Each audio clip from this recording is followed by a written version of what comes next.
Hello, this is Fear Dragon, and welcome to Breaking Out, the show about North American StarCraft 2 players. Here on this show, we spend 1 week highlighting an up-and-coming North American player. Throughout the week, we find out more about the player's history, their personality, and their playstyle over the course of 6 short episodes. On Monday, we'll interview the player and find out more about them. Tuesday through Thursday, we'll watch a game from each of the various matchups casted by your very own Fear Dragon. On Friday, we'll check out a generally awesome game with some sick play, and on Saturday, we'll kick it back with the player and have some wacky fun with some randomly selected events like handicap ladder matches, karaoke, and dance contests. Each episode aims to be about 20 to 30 minutes long, so you can learn more about the North American StarCraft 2 scene without interrupting your busy WCS schedule. Thanks so much for watching, and I hope you enjoy the show.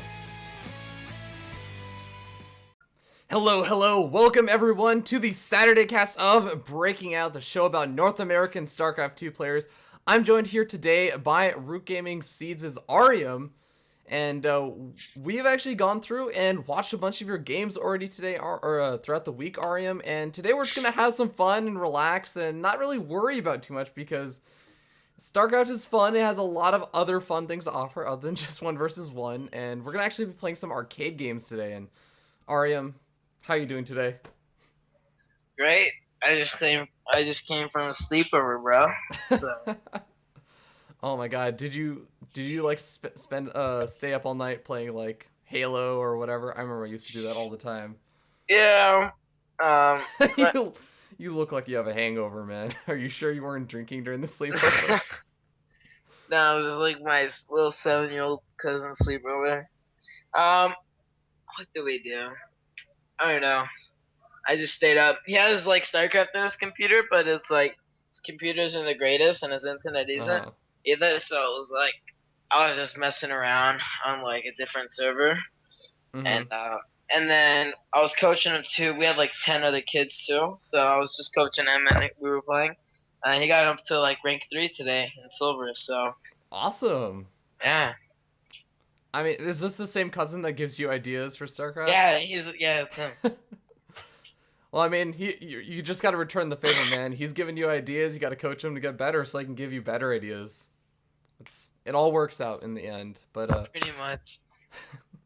With that being said, Arium, we are going to be getting ready to play a game called Smashcraft. It's an arcade map over in the SC2 thing. I don't think it's actually supported anymore, so they're not getting updates.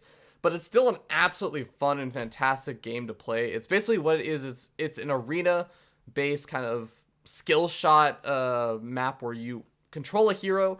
You have a certain number of skills. I think it's like 3 skills. Even your auto attack is a skill shot. And what I mean by skill shot is, I mean that you have to aim everything.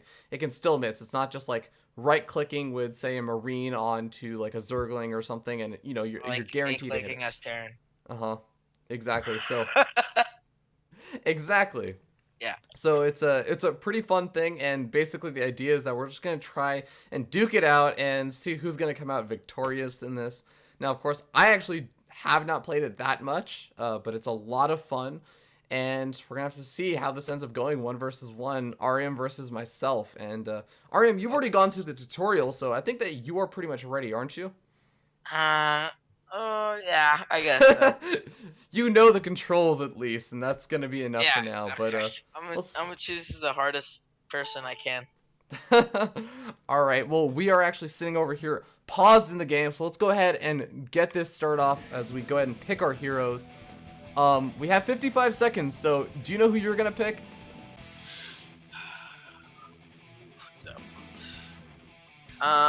So here's my thought process. If I pick a Zerg, I'll have a better chance. They are the strongest in general across everything. Just see. What's the difference between Guardian or the Scion thing, or the Assault? What's the difference? So I think Guardian is more like tanks, Assault is more like DPS, Scion is like a caster, and Support is like support. But we're not gonna worry about support because this can be played with 3v3. But there's only one of us on each team, so. I accidentally random hero, so YOLO. What'd you random? The Zypher guy, the Zephyr. The Zealot. Oh, okay. You know, I'm gonna go for the Dark Templar then. All right, sound good? The hell? What is this? Okay. Let's go. Okay, What map was this thing? apparently it random for me too because I took too long.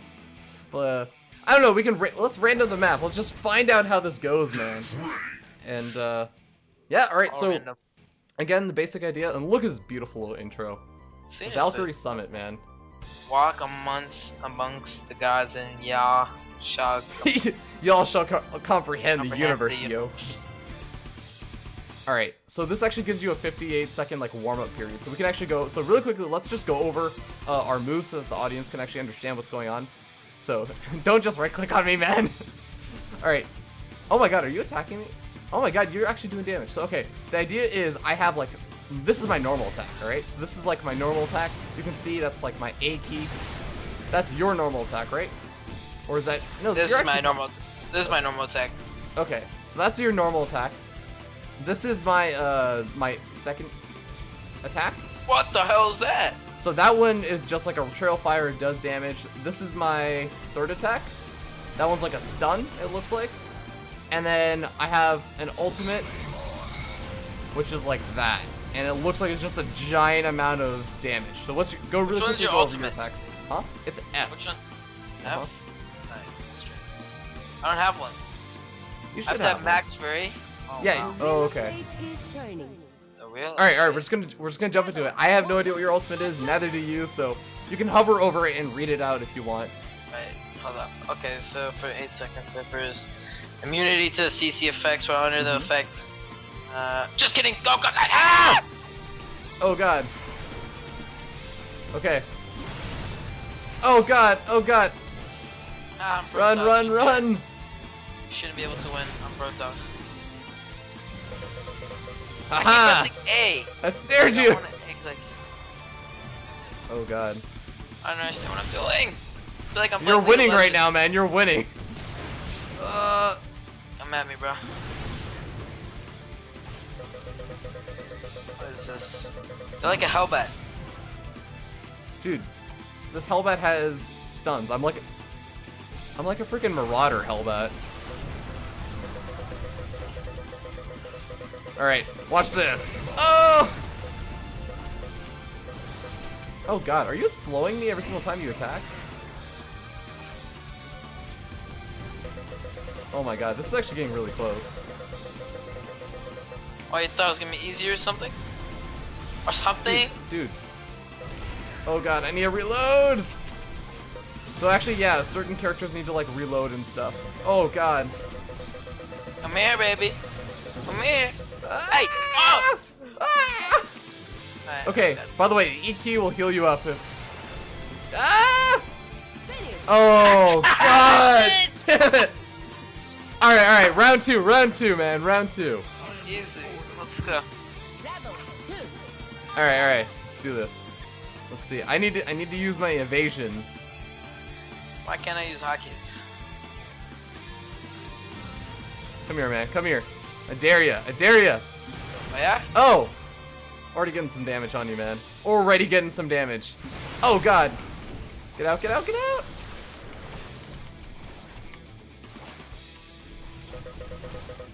Myself, bro. Alright, healing up. Are you serious? Ah, you can't jump across that cliff! That's so stupid. Come here. No, the fire is actually healing, alright? I didn't tell you this during the tutorial, but it'll actually heal you. You should step in it. Alright. It heals me up. In that case, come here. This also heals you.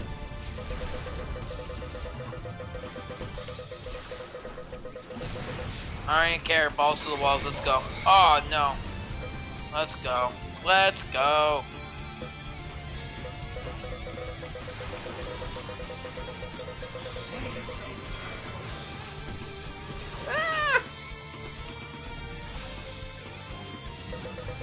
Oh God, you're winning again!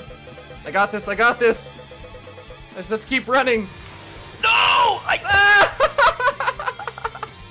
Come here, pansy. Oh God, no. You're not my friend! Ah! Come here. I'm going balls to the walls on this. Let's go. No, no! Do not want! Do not want! Here.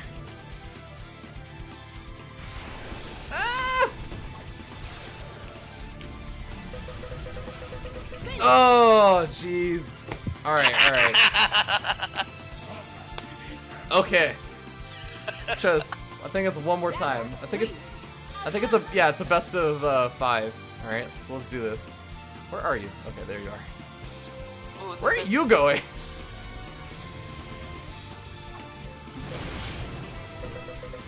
Alright, alright. Hit and run tactics now.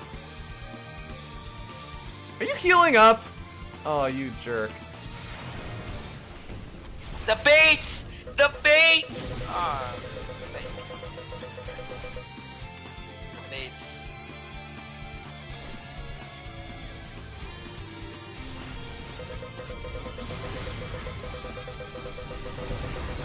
What the hell is that? That's like cheating.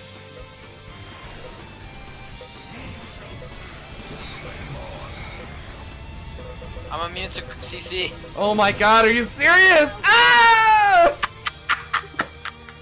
Alright, alright. Pick the Imba race, man. You pick the Imba race. I didn't pick Zerg though, what the hell? Alright, man, that was pretty fun. So, I mean, let's really quickly just kind of shift out of that game a little bit and talk a little bit about the games that you submitted, actually, since we're going to go back to a little bit of actual StarCraft 1 versus 1. And, yeah, so, I mean, you submitted 4 games. We got to take a look at them, and let's just go through them one by one. So, you submitted a Protoss versus Zerg on Akala and Waste. It was a really awesome and sick game where you kind of went for that faster 3-base play, and your opponent went for a Mutalisk play, and I honestly felt like you were gonna end up losing that game because it was a 5-base Zerg. They had Mutals out. They were keeping you at home with harassment and everything, but you somehow still managed to win that. What are your thoughts about that game? If I recall correctly, he let me get onto like 3-base extremely fast, and he got into 4-base because there's 2 responses to that build that I do on Aklon, where it's like you gotta expand at like 6 to 630. And there's 2 responses that Zergs do. It's where they go full derp and they go Roachling into Muta. Like they go 3-base Roachling and they just keep sending it at you, which is, in my opinion, though, it's good if you know how to do it, but I don't really think it's that good. Or you could do the other responses where you take a 4th base of your own at 8 minutes, and then that's like the macro way out of it. And then so pretty much I think he went like Roach Hydra, I think, and then Roach Hydra into Mutas, and then like you keep switching, and it was really random. And then so that's why I kept randomly attacking over and over again. And then one like, and then it got to the point where I had like 6 cannons at like my 3rd. Yeah. My nat, and then so it's like hit me. So yeah. I attacked and then I won. Yeah, those cannons definitely paid off because I remember him trying to come in while you were pushing his base, and he was trying to go for that sort of base trade situation with his Mutalisk, but it was just like, you can't really do that against like 7-8 cannons sitting at like the 3rd expansion. He just lost so many of the Mutalisks trying to engage that. So I think that definitely worked out really, really well. But I guess moving right along, there was also the Protoss versus Terran over on Polar Night, and this was actually something that you hinted at a little bit in the interview, which was that DT drop harassment, and you mentioned there were kind of 2 different paths that you took. So tell me a little bit about that game, and which path did you take from those choices that you had, and how's the other one go? Alright. Pretty much that's like my ideal PvT build. Like, it's so good, it's ridiculous. So it's normal, you know, you just do Mothership expand into a fast Twilight Robo, get your DT 2nd gate, blah blah blah, and then you go straight into a War Prism, and then it should get around his base from anywhere between 7:15 to 7:35. Those are the times it should be there. And then you just warp in 2 DTs, get scouting information, pick up any SCVs you can, pick off any tech labs if you can, you know, anything like that, any of those sorts, and then you fall back. Now, there's 2 options, one of 2 options that I can do. either I could take a third base, rely on Stalker Colossus to hold off any of the pushes because you can't push with Viking Marine Marauder because Mm-hmm. like Stalker Colossus is in general really good.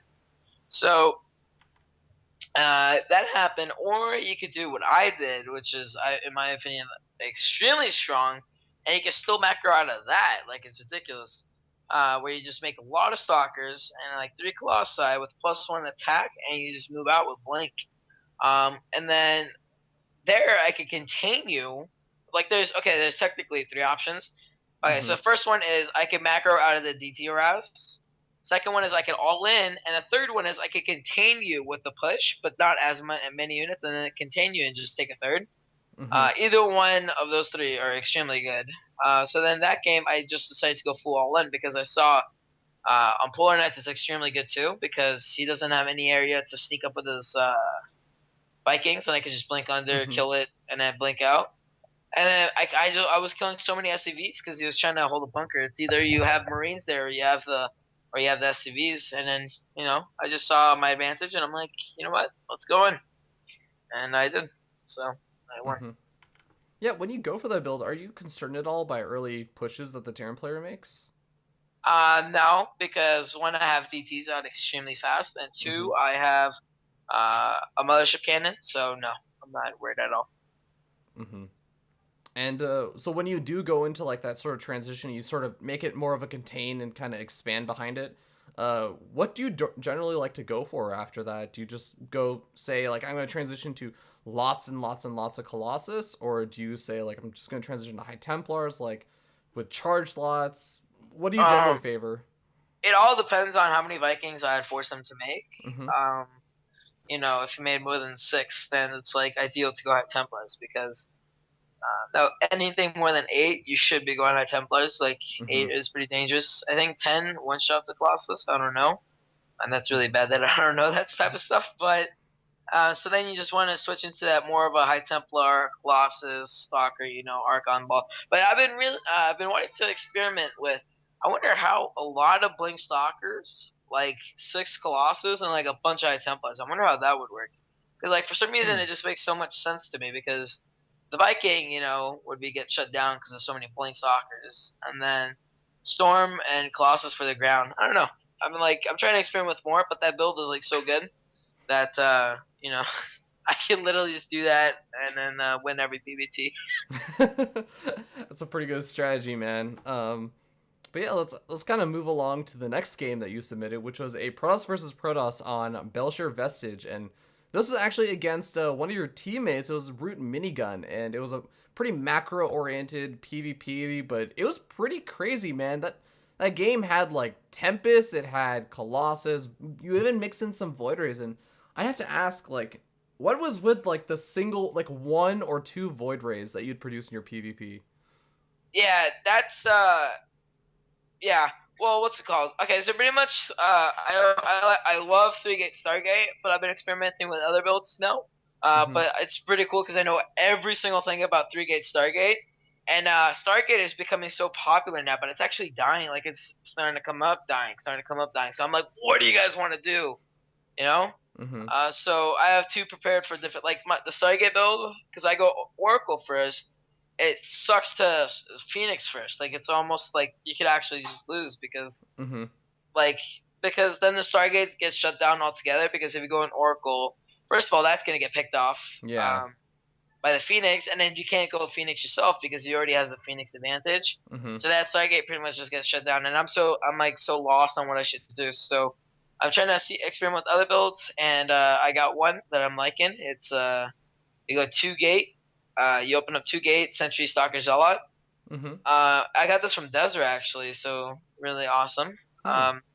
Yeah, so because we were playing practice games, and then so he did this build against me, and I was like, wow, that's so smart because it's so safe. Mm-hmm. So you pretty much open up 2 Gate, you go Sentry Stalker Zealot with a pretty fast Mothership Core, and you go Twilight. And then you add in a Robo later with the 3rd Gate. So pretty much what you do is you scout with the Hallucinated Phoenix. Off of that, you can respond to anything. For example, if he goes for DTs, you have your Robo. You just make Mm-hmm. a single. Observer and Force Field as DTs, and boom, that's like automatically extremely ahead. You're Yeah. extremely ahead. Or he could go Blink, and you just go Blink Immortal, which is like the hard counter to that. Or if you go Stargate, you just cancel your Rebel, go Blink Stalkers with a fast expand. What else is there? Charge lot Archon pushes. Charge Light Archon pushes. Well, that generally that's like later on. Mm-hmm. And those I don't know. Like it's for me, it's like pretty easy to hold. Some are just like mostly, honestly, those seem good, like really good timings and stuff. But Mm-hmm. like honestly, if you just have a lot of units, like if you just make a lot of units, as silly as that sounds, it's like pretty easy to hold. Mm-hmm. And it also has to do with contain, like a wall. You have to have a wall. Like with a couple gates and and a couple pylons, you need to have Mm-hmm. those. And then anything past that is like pretty easy. So That's really interesting. But yeah, actually, since we're already talking about PvP, we'll also kind of bring up the other PvP that you submitted, which was like the awesome game of the week, and it was a pretty awesome game. It was against your semi kind of not exactly ex teammate TT1, who yeah. used to be on Root, but he left Root the exact same time that you joined the Root Seed Academy.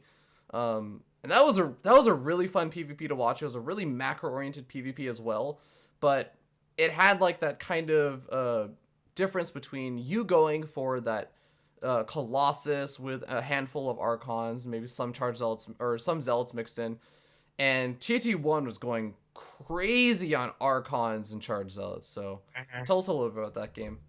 Um. So like, hmm. Okay, pretty much. Because I was wondering, because that's what I was doing before. Mm-hmm. Also, actually doing only Immortal Charge Light Archon, and Mm-hmm. I'm like, wow, this is so good. And I've like destroyed people that went Colossi before. But then I realized, and then I was talking with Minigun a long time ago at Anaheim, MLG Mm-hmm. Anaheim 2013. And then I'm like, yo, what do you do for PvP? Do you go for that army, or do you go for The what's it called? Colossus army. Yeah, do you go for the Yeah. Colossus army? He's like, Colossus, hands down. And I'm like, what do you mean? He's like, it's so much better. The other one sucks. I'm like, really? And I'm like, yeah. So then I started experimenting with Colossus, and man, Colossus are like 8 times better. So why is that? Uh, Actually, it's funky. It's really funky. Like, it all matters about that time warp. Like, the time warp is such a big deal Mm-hmm. when you're going for that Charged Blood Archon army, because, he pretty much slows down your whole damn army, Mm-hmm. and you can't really move. But your Colossus, it's like, I'm pretty sure that game too, like, there's points where I just started microing my Colossi back and forth, back and forth, back and forth. Yeah. And I kept poking and killing so many units that he couldn't even, like, kill, like, he couldn't handle. Mm-hmm. Yeah, there was actually one point in the game versus TT1 that I remember where it looked like TT1 had this ginormous concave. He had so many charge zealots. He What, where had I had like Tempest and then he had the Warprism? no, I think it was actually before that or maybe it was a little bit Was after it that. was I when I got caught in the middle of the map? Yeah, it was when you were trying to back up toward like the top right-hand Huh? corner. You're Oh, trying to get okay, okay. away, and what ended up happening was you just kept kiting back with your Colossus, and I mean, you also I think you laid down some really sick time warps. You were walking around like corners and like making it so that all the charge zealots were kind of filing down a little bit of a line. Like it, just the kiting action worked out really, really well. So I think that kind of goes to show what you were talking about. Yeah, and also like those maps in general, there are like so many different like ramps and stuff. Mm-hmm. Whirlwind is actually known for like that charge lot Archon thing, and then you go Mm-hmm. straight into like really fast Tempest. That's what it's actually known for. Like that's what you're supposed to do. And then Mm-hmm. on that map, I didn't think it was so good, so it was like pretty like easy to hold. But at Mm-hmm. some points, it was like really scary because like I have a problem where I just don't build enough units, and so Mm-hmm. that's Yeah, so I guess a follow-up question on that is, in regards to Tempest, how do you know when to start production of them? See, this is what I was wondering. Like, I've been experimenting as well. Like, I've been losing because I don't know when I'm supposed to, Mm-hmm. and um, and it's really coin flipping because it's like you're not really supposed to go to Tempest versus Charizard Archon, but you're supposed to go Tempest because they're gonna go Tempest. Like Tempest versus Colossi is like so good, and Mm-hmm. I know it's like the feeling you get. It's like it's really weird. I have it. It's like where I'm like, okay, I'm getting my bases done. He's starting to harass the war prism. I'm starting to harass. We're not really attacking each other, and we're start building up that clump. And I'm like, oh wait, I'm starting to get maxed. I'm starting to bank a little bit. So I'm like, you know what? Let me just add these 3 stargates. Jesus Christ, my dad. And then it's freaking troll. I mean, he's offering you pizza, man. I wouldn't be too Yeah, upset. dude, pizza. Um, so, shoot. Oh, Tempest. Yeah, And yeah. then you just has so like I'm so derp when it comes to this, and I'm like, literally I'm gonna say just feel it, out. Like when you think you're gonna need it, do it, just build it. So I think that's fair. I'm sure that comes with like a lot of experience and just playing games and. Yeah, but there's some times where you just don't build it. Mm-hmm. You'll die. Versus Colossus. If it's Colossus versus Colossus, generally you want to do it. You want to make those units. Tempest, because they're so good. Like Tempest or Tempest is so awkward. Like 3 shots each other. Yeah. They like only 3 shot each other. They like 3 shot a Colossus. It turns out really weird. And it's like 12 shot a Zealot. Yeah. Seriously. Oh my god, I've never thought like that. It takes like 10 shots to kill a damn Zealot.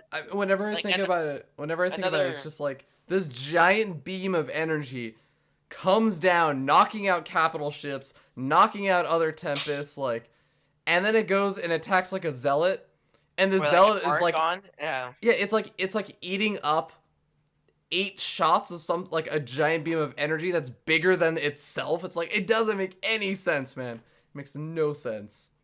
But or like an Archon, it takes like 20 shots to kill damn Archon. Oh god. Oh, don't even try killing Archons with Tempest. Like, you'd have to have a freaking mono battle of Tempest to start killing like single Archons. Oh god.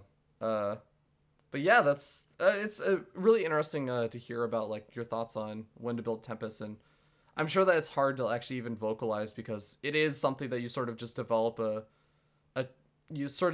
sixth sense for of, I think now is like a good time to go for Tempest, like that feels right is what you're saying. Yeah. Okay, cool. Well, with that being said, I think that we're for the most part finished up over here at Arium. It's been absolutely fantastic to have you on this week, guys. Please go check him out. 14-year-old Grandmaster level Protoss player. Look for great things from him in the future, especially if we end up having that WCS 2014 region lock kind of coming up. But Arium, where can people catch you at? My Twitter is Seed Arium. Root Gaming Academy Seed. So it's Seed Arium, my name, my clan tag, and then my Twitch is twitch.tv Arium. No, yeah, twitch.tv/AriumTV. It made me feel special, so that's why I picked that. What else? Like my team, Root, so nice. TT Esports, check them out, please. And then that's it for me. But guys, like, you deserve so many more viewers. Like the amount of effort and time you put into this is ridiculous. So. Oh. Well, thank you so much for that. And if you do decide to actually, follow the show and get notifications about when we go live, you can follow me over here on twitch.tv/FearDragon64 if you are watching live. And you can also catch all the VODs over at youtube.com/FearDragon64. And hell, you can just follow me on Twitter also at FearDragon64. But FearDragon64 pretty much just how it goes. It's my username for everything. But with that being said, I think this is also a good time to announce who we're going to have on the next week of Breaking Out NA. And that's actually going to be a really great Zerg player by the name of Core Gaming Jon Snow, who was recently in WCS Challenger League and did very, very, very well in his games. Almost managed to qualify over, I believe it was Root Puck in a very, very close series. But, I mean, Arium, Puck is absolutely ridiculous and went complete beast mode in that last game. So, did manage to take out Jon Snow. But still, Jon Snow definitely put up a fight and has turned a lot of heads. So, I'm really happy that we're going to be able to have him on the show next week representing Core Gaming. But Yeah, guys, thank you so much for tuning in. And one other last note is that starting next week, we're going to actually be moving the time slot for breaking out. We're going to be moving it from 9 p.m. Pacific and midnight Eastern time to 8:30 Pacific. So it's 30 minutes back. That means that it's 11:30 Eastern time zone, which means that all you East Coasters can actually finally watch this live, and it's going to be happening before midnight. It's going to be happening before you can technically say like, oh god, it's the next day today, I have to go to bed instead of watching this. So hopefully that'll help out a little bit. But Arium, again, thank you so much for coming on, and thank you everyone for watching. Hope you guys have a wonderful day. Thank you. Yeah, you see us. GG. GG. Yep.